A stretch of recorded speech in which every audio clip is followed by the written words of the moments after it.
નગિનદાસ સંઘવી નામના સાહિત્યકારે બહુ સુંદર વાત કરેલી.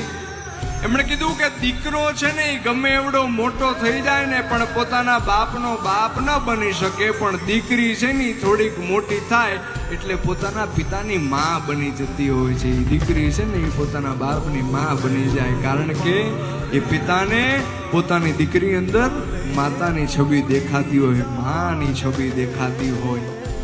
દીકરી છે એ પોતાના પિતાને કહી શકે કે પપ્પા તમારે આમ કરવાનું છે, પપ્પા તમારે આમ નથી કરવાનું, પપ્પા તમે ખાધું કે નહીં, પપ્પા તમે દવા લીધી, પપ્પા તમે ધ્યાન રાખજો હો. આવું દીકરી છે એ પોતાના પિતાને કહી શકે, કારણ કે એ પિતાને પોતાની દીકરીની અંદર પછી માં દેખાતી હોય. મારી હાટું રહી જાને આજ નિરા